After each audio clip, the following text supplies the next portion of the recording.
My name is Rebecca S. Smith, and I'm 30 years old.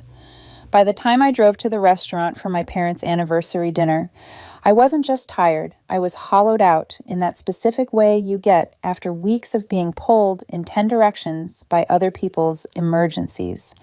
Subtle digs disguised as jokes, last-minute crises that somehow always landed on my shoulders, and the constant sense that my role in this family was less daughter and more open wallet had been building towards something for months. I didn't know exactly what the breaking point would look like when it arrived, but I knew I couldn't keep living inside this pattern, smiling through it, pretending it was love. The decision had been stacking up quietly. I'd bailed my sister out of credit card debt 3 separate times, each one framed as temporary, each one followed by her acting like it never happened. I'd paid for my parents' roof repairs when they forgot their insurance didn't cover it. I'd covered my dad's medical bills when he just needed a little help until payday, even though payday always came and somehow the repayment never did. Not once did any of them treat it like anything other than my duty. No thank you, no acknowledgement, just the expectation that I'd always be there, like a family utility that never turns off. The restaurant was one of my parents' favorites. Dim lighting, white tablecloths, the hum of conversation that forces you to lean in close to hear each other. It was the kind of place my mother liked because it made her feel seen. My father liked it because the staff knew his name. My sister liked it because she could post it on social media and imply a lifestyle she didn't actually fund. I already knew I'd be paying for everything the way I always did, but for once, I wasn't counting the bill. I was counting the seconds until someone reminded me exactly where I stood. They were in good moods, the kind that come from celebrations that don't cost them anything emotionally. My mother was glowing, laughing at her own stories, drifting into that voice she uses in public, soft and polished, like she's narrating a version of our family that never includes the ugly parts. My father played the quiet pillar, nodding, smiling, letting her shine. My sister wore a smug little expression like she owned the room, like she belonged at the center of every table by default. We were halfway through dessert when it happened. My sister leaned across the table, champagne glass in hand, eyes locked on mine. She smiled, that half smirk she uses when she wants a reaction, and said, "Here's to the family disappointment who still thinks they're important." My mother laughed. Not a polite laugh, not an awkward laugh. A real, unfiltered one that landed like a slap. My father stayed quiet, but he didn't look surprised. He didn't look offended. He looked like a man who had heard that same line in different forms for years and decided it wasn't worth correcting. I sipped my coffee and kept my face blank. Silence has a way of making people think they've won. It makes them bolder. It makes them believe you're swallowing the humiliation the way you always do. My sister's shoulders relaxed like she'd proven something. My mother kept smiling. My father stared at his plate. What none of them understood was that I wasn't sitting there as their passive target anymore. I was sitting there as the person holding the key to something they couldn't afford to lose. The mortgage on their new house. The bank had only approved it because I signed on as guarantor. Without me, the deal didn't wobble. It collapsed. And the toast, the laugh, the quiet acceptance from my father, it didn't just hurt. It clarified. By the time I got home, the decision I'd been considering for weeks turned into action. I pulled the loan paperwork from my desk drawer like it had been waiting for me, like it already knew where this was going. I called the bank and told them I wanted my name removed immediately. The woman on the phone confirmed I could do it in person that night, so I drove over, walked in, signed the withdrawal form, and handed it back across the counter. My signature looked clean, deliberate, final. I didn't send a message. I didn't warn anyone. I didn't want to debate. I wanted the discovery to hit them like cold water, sudden and undeniable, the way my sister's words had hit me over dessert. At exactly 8:40 the next morning, my phone lit up. My dad's name appeared. Then again, then again, then again. 38 calls in a row, like the number itself was supposed to frighten me into obedience. On the 39th, I answered. He didn't say hello. He didn't ask if I was okay. He didn't even pretend this was about anything other than what he wanted. "The bank contacted us," he said, voice tight and frantic. "The loan isn't secured anymore. What did you do?" I let the silence stretch just long enough to make him hear himself. "I have work to do," I said calmly. "Rebecca, don't do this," he snapped. "Fix it. Call them back. Tell them it was a mistake." Like I could just undo it with a smile. like I was still the family tool he could grab when something broke. "I have work to do," I repeated, and I hung up. The silence after that was better than any toast, because for the first time, they were the ones reaching, and I was the one deciding whether they got access. And they still had no idea that this was only the first crack. By noon, the day after the anniversary dinner, the storm had fully formed. My phone lit up with a message from my sister, short and sharp, exactly the way she speaks when she's angry, but still believes she has the upper hand. "You've really screwed us over. No apology, no acknowledgement of the toast, no recognition that she'd humiliated me in front of our parents. Just accusation, as if I'd vandalized something that belonged to her." I stared at the message for a moment, then locked my phone and went back to work. If I responded, even to defend myself, I'd be stepping back into the role they expected me to play. Around 1 o'clock, my mom called. She didn't jump straight to the loan. She never does. She prefers the long way around, the emotional maze that wears you down before you realize you've been cornered. She told me my dad hadn't touched his breakfast, that he'd been pacing the house, muttering about losing everything. Then she dropped the phrase I'd heard my entire life, the one that's supposed to override all logic. "We're family. We don't do this to each other." I almost laughed. Family, apparently, could humiliate me publicly and laugh about it, but drawing a financial boundary was unforgivable. I told her I had a meeting to get to and ended the call before she could pivot to guilt. 2 hours later, my Uncle Dean called. He almost never reaches out unless there's a wedding or a funeral, so his sudden interest in my well-being was obvious. He tried to start light, asking about my job, pretending to remember the name of a coworker, then casually mentioned he'd heard my parents were going through something, and maybe I could step in just to get them through a rough patch. The phrasing was careful, like he didn't want to sound like a messenger, even though that's exactly what he was. I told him it wasn't his concern, and hung up before he could launch into a lecture about loyalty. That evening, my sister tried again, this time by calling instead of texting. Her tone was softer, almost rehearsed, like she'd practiced in the mirror. She said she'd been thinking a lot about what she said at the restaurant. For half a second, I wondered if this was it, if she was actually going to own it. Then she followed with, "If you just sign the papers again, we can put all this behind us." It wasn't an apology. It was a transaction. She wanted the benefit without the accountability, the same way she always had. I told her I wasn't interested and ended the call.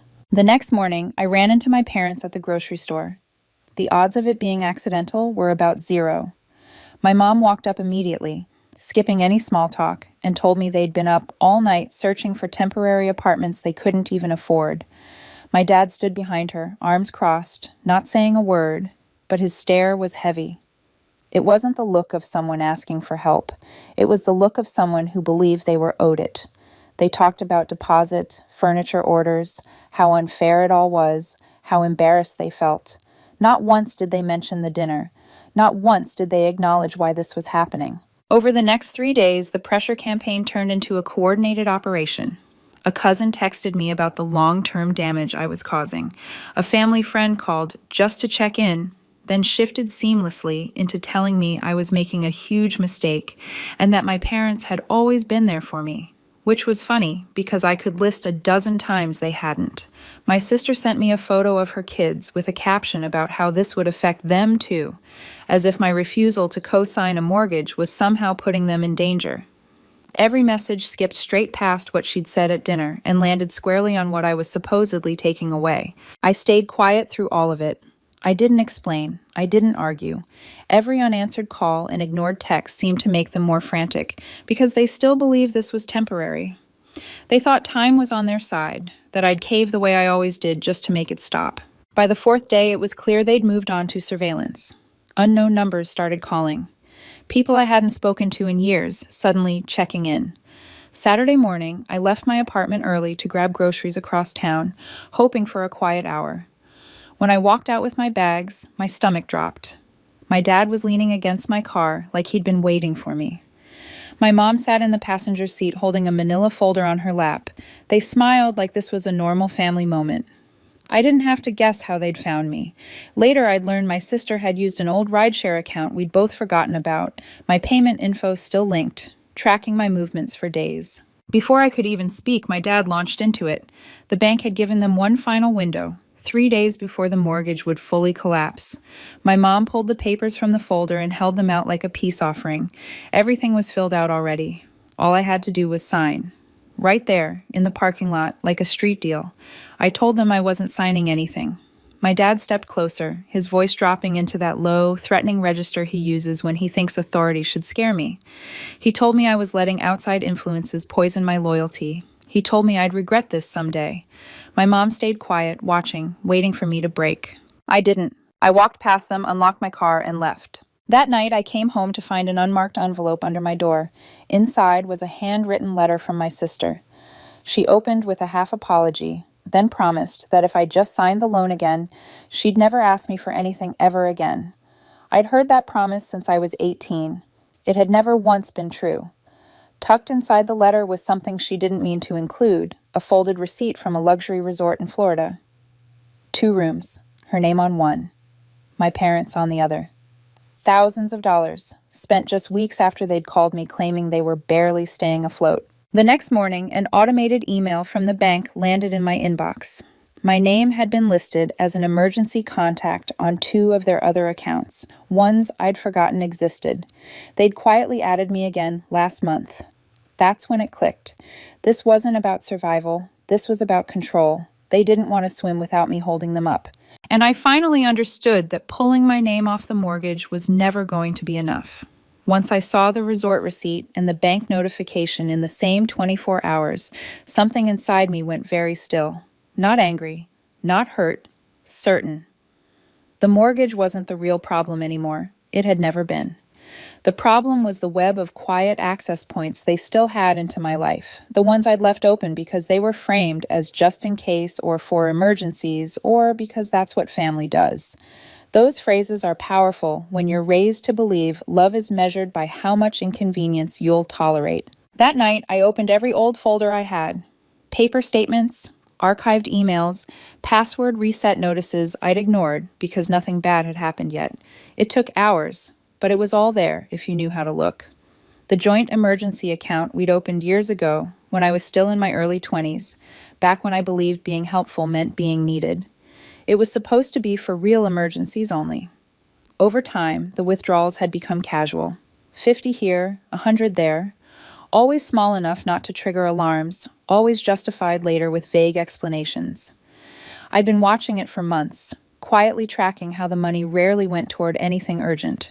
Restaurants, weekend trips, gifts for people I barely knew, convenience dressed up as crisis. The next day, I went to the bank after work. No calls, no warnings, no explanations. I asked to close the account. The teller was polite and asked if I wanted to keep it open in case I changed my mind. I told her there was no chance of that. The balance transferred cleanly into my private savings, and the account ceased to exist. It felt strangely anticlimactic, like snapping the last thread on a sweater you've been unraveling for years. The reaction was immediate. At exactly 7 a.m. the next morning, my mom called.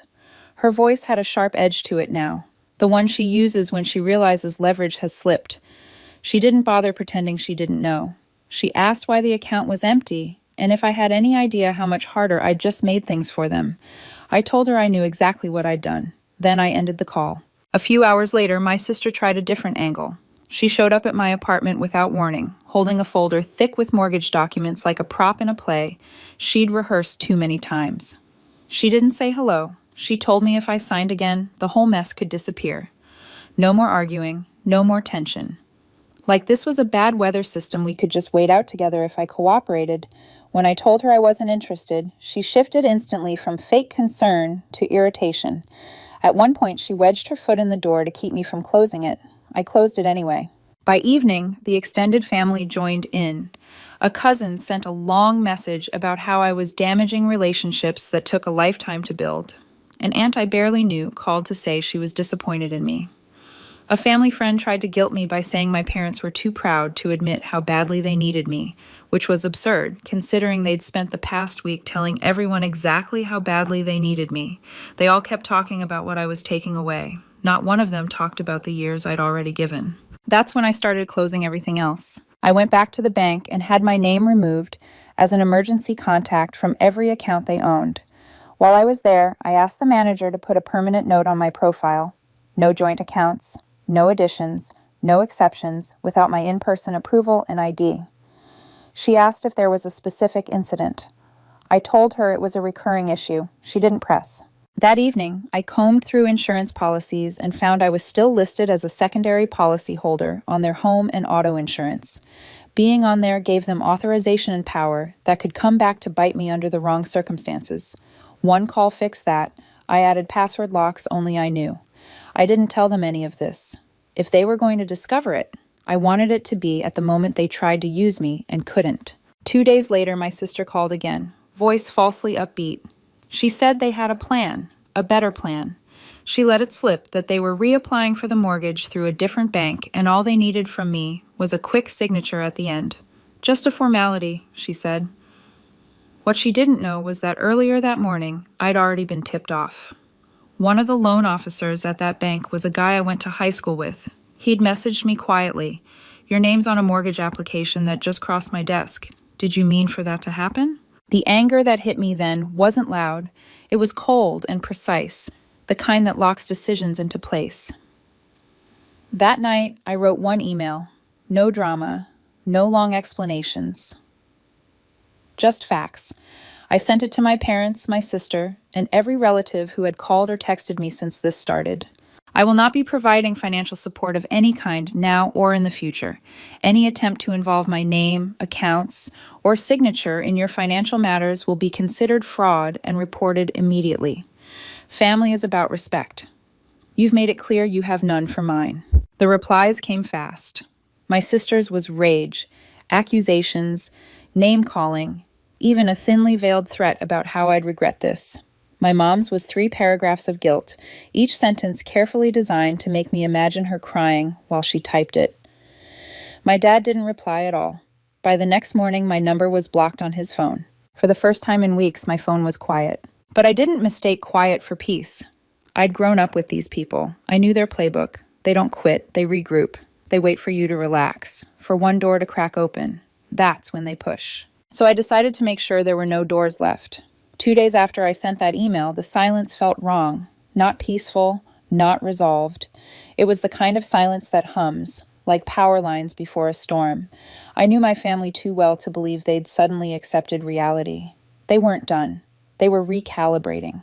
That Thursday morning at 6:45 a.m., I heard a knock on my apartment door.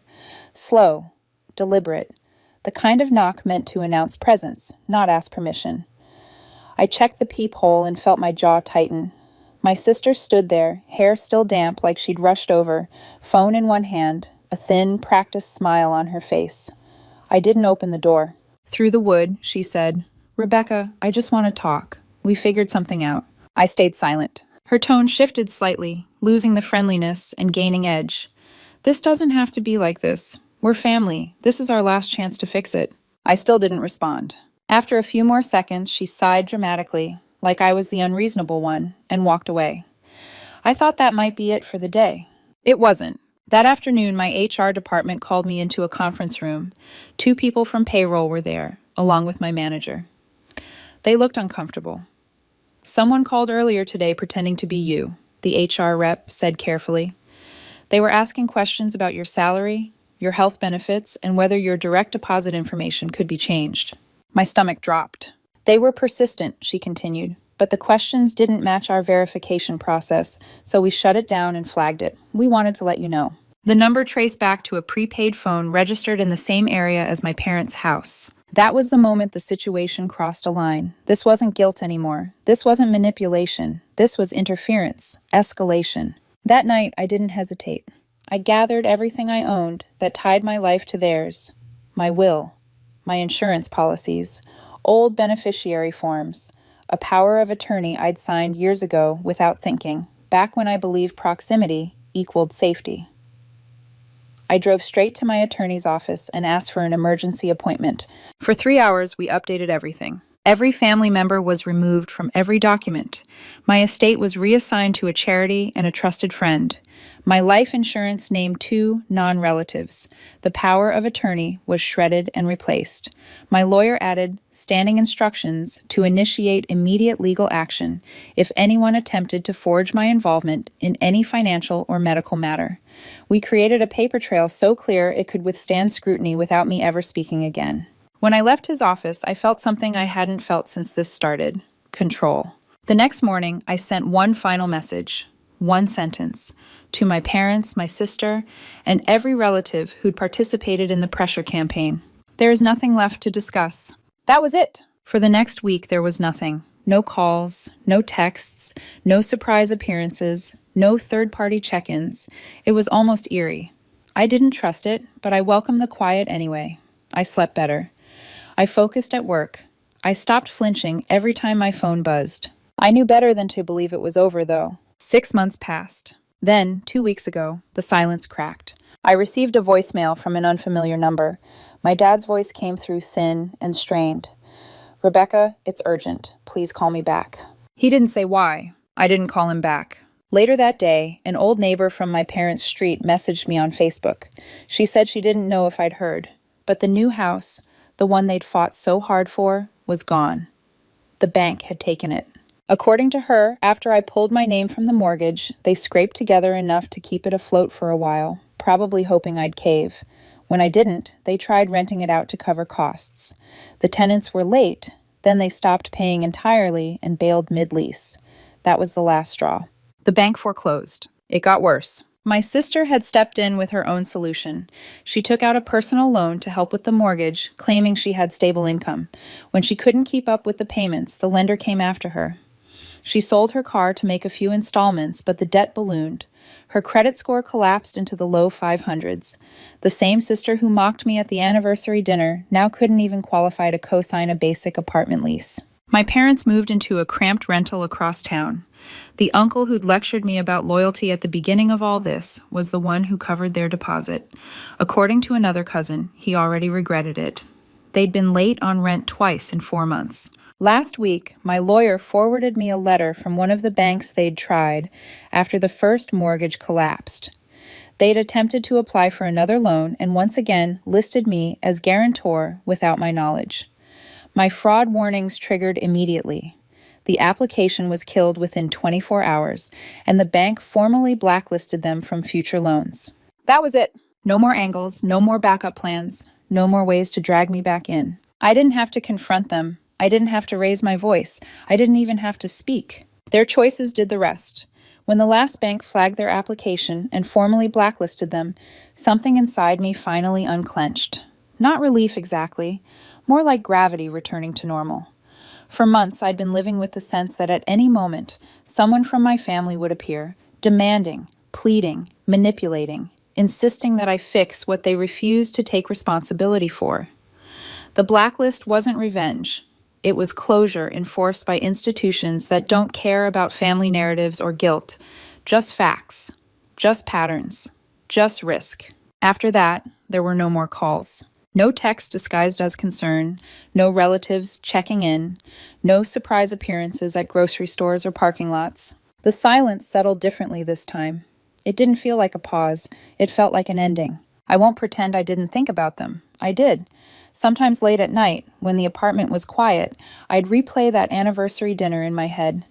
My sister's champagne glass, her smug smile, my mother's laugh, my father's silence. For a long time, that memory burned. Then it dulled. Eventually, it transformed into something else entirely. Clarity. That was the moment they told me exactly how they saw me. Not as a daughter, not as a sister, as a resource, as a fallback plan, as something useful, not something valuable. And once you truly understand that, you can't unsee it. Friends asked if I felt guilty. They always do. As if guilt is the natural consequence of refusing to be exploited. I told them the truth.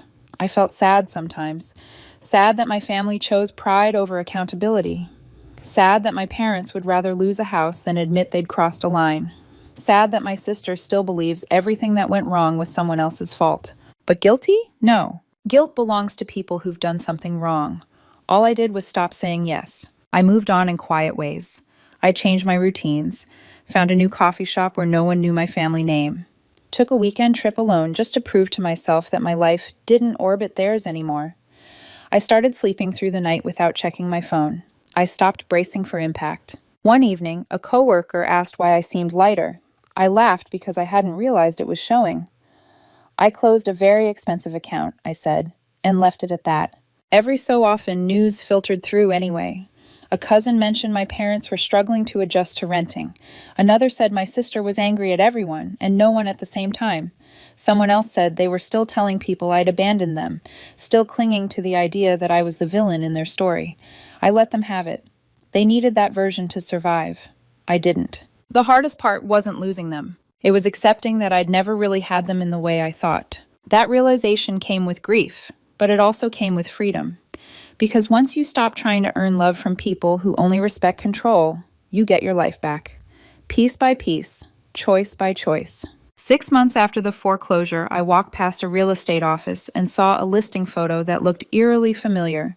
White siding, wide windows, the kind of house my parents once called their dream. I felt a flicker of something, then nothing at all. Dreams built on entitlement don't last. I don't know if I'll ever sit across from my parents at a dinner table again. I don't know if my sister will ever understand that the moment she raised her glass and humiliated me, she didn't just insult me.